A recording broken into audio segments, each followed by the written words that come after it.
Ejemplo de análisis comparativo de la balanza de pagos. Al realizar un análisis de la economía latinoamericana, debemos tener en cuenta tanto el aspecto económico y político como el aspecto demográfico de los países.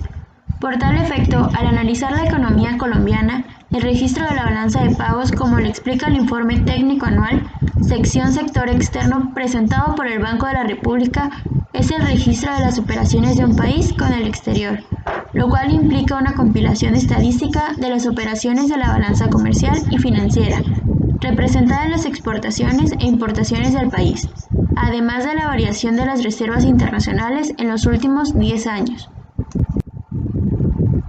En este aspecto, las dos grandes cuentas de la balanza comercial de Colombia, la cuenta corriente y la cuenta financiera, muestran la evolución y desarrollo de la economía de nuestro país. La cuenta corriente, según informes del Banco de la República, ha presentado en los últimos 10 años un incremento paulatino significativo, especialmente en el sector de los servicios, siendo este rubro un importante aporte para la economía colombiana.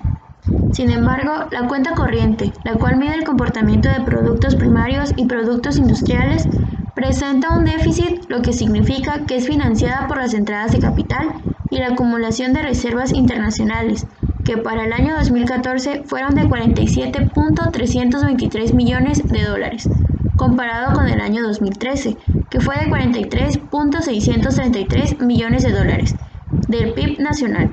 Lo que quiere decir que a Colombia le hace falta una mayor tecnificación y una política económica más adecuada y confiable para garantizar una economía productiva, ya que las variaciones de un año a otro, aunque no son muy amplias, sí representan un porcentaje significativo importante, valorado en millones de dólares, y comparado con la balanza cambiaria del mercado internacional, lo que sugiere lento desarrollo de la economía colombiana.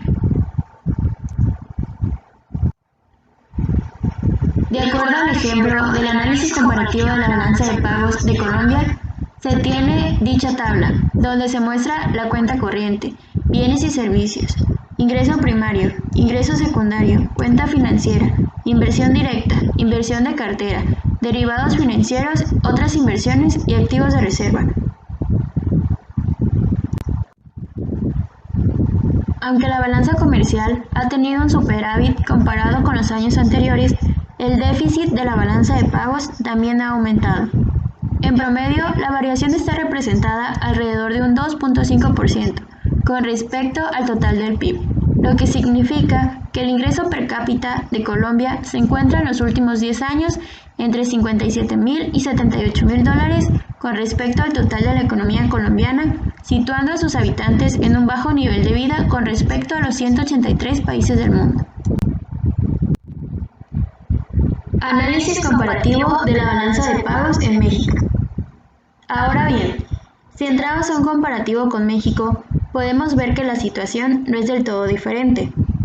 En el gráfico siguiente, se puede ver cómo este país, de igual manera, presenta un déficit en su cuenta corriente, a cargo de los bienes y servicios, y con mayor fuerza por el ingreso primario, mientras sus transferencias corrientes aportan un valor positivo de ingresos, aunque no alcanza a dar valor representativo al resultado en la cuenta corriente.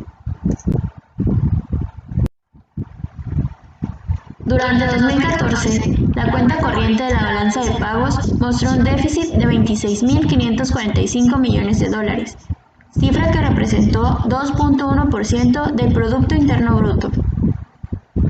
Este saldo fue resultado neto de déficits en la balanza de bienes y servicios, equivalente a 16.040 millones de dólares, y en la de renta, equivalente a 34.382 millones de dólares, y de un superávit en la balanza de transferencias, equivalente a 23.877 millones de dólares, de acuerdo al Banco de México en 2015. El déficit de 2.442 millones de dólares que mostró la balanza de mercancías en 2014 se compara con el de 1.184 millones de dólares que presentó en 2013. Este cambio fue resultado neto de una disminución en el superávit de la balanza de mercancías petroleras, el cual pasó de 8.625 millones de dólares en 2013 a 1.489 millones de dólares en 2014. y de una reducción en el déficit de la balanza de productos no petroleros, que pasó de 9.809 a 3.931 millones de dólares en la misma comparación, de acuerdo al Banco de México en 2015. En 2014, el déficit de la balanza de servicios fue de 13.874 millones de dólares.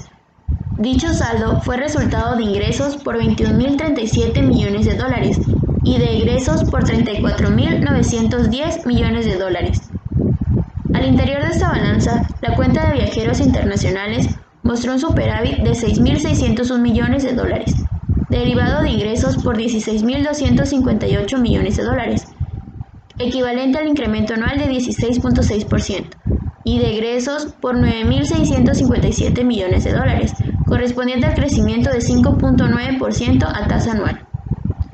Cabe destacar que la suma del resto de los renglones que integran la balanza de servicios arrojó en el año que se reporta un déficit de 20.474 millones de dólares, reflejo en buena medida de los gastos asociados al intercambio de mercancías con el exterior, principalmente fletes y seguros. En 2014, la balanza de renta presentó un saldo deficitario de 34.382 millones de dólares, el cual se originó de ingresos por 7.810 millones de dólares, que es una reducción anual de 31.0%, y de egresos por 42.192 millones de dólares, disminución anual de 16%. En el periodo que se reporta, el pago neto por intereses al exterior resultó de 23.106 millones de dólares, monto del 10.5% superior al observado en 2013, de acuerdo a la información obtenida por el Banco de México en 2015. Cuando se desea analizar la situación o comportamiento de una economía, es fundamental utilizar las estadísticas económicas del indicador de la balanza de pagos de la economía a analizar, ya que en esta se reflejan los flujos de comercio y bienes y activos que ha tenido una economía en un periodo determinado. En este caso, Colombia y México tienen un comportamiento variable en su economía, debido al número de población, los acuerdos políticos, las reformas tributarias, los tratados de libre comercio, el mercado y el nivel de desarrollo de cada país. Hoy en día, todos los países del globo terráqueo están interconectados porque mantienen un sinfín de relaciones económicas y financieras entre ellos. Las operaciones monetarias que se producen entre un país y el resto del mundo en un determinado periodo se recogen en la balanza de pagos. Pondremos en los platillos de la balanza dos conceptos. El dinero que gana un país gracias a las exportaciones o a los ingresos por préstamos e inversiones al extranjero se registra en datos positivos. Estarían en un platillo de la balanza. El dinero que un país gasta en el extranjero, como las importaciones o la inversión exterior, se registra como datos negativos. Pondremos estos datos sobre el otro platillo de la balanza y veremos hacia dónde se inclina. Esto nos indicará cuál de las cifras es superior, la negativa o la positiva. Existen muchos tipos de intercambios. Por ese motivo, se distinguen tres tipos principales de balanza. A. La balanza por cuenta corriente. En ella se incluyen pagos que ese país hace a un país extranjero a cambio de mercancías, servicios, trabajos. B. La balanza por cuenta de capital. Aquí se registran las ayudas que llegan del extranjero, así como la compra y venta de bienes no financieros, terrenos, instalaciones. C. La balanza por cuenta financiera. En esta se recogen los préstamos que pide ese país al extranjero, o las inversiones, depósitos y similares que los países extranjeros efectúan en este territorio. Cada una de estas balanzas da un saldo independiente que puede ser positivo o negativo. En términos más técnicos, si el saldo de un tipo de balanza es positivo, se dice que esa balanza está en superávit. En el caso de saldo negativo, se dice que la balanza está en déficit.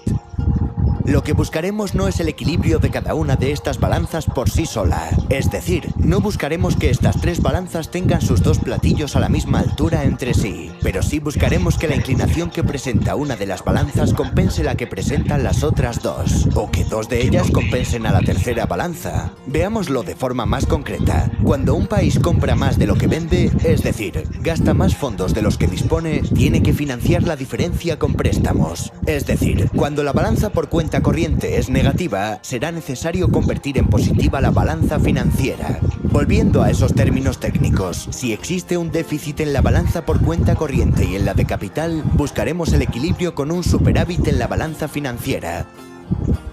Por el contrario, si un país vende más de lo que compra, significa que ese país acumula más riqueza de la que gasta. En ese caso, puede prestar a otros con el superávit generado. A cualquiera que preguntes por el futuro, te dirá que no es adivino. Sin embargo, podemos hacer pronósticos si sabemos observar los signos del presente. La balanza de pagos es muy útil para lanzarte estos signos. Gracias a ella somos capaces de diagnosticar el estado de la economía en ese momento concreto y así decidir qué hacer con nuestro dinero.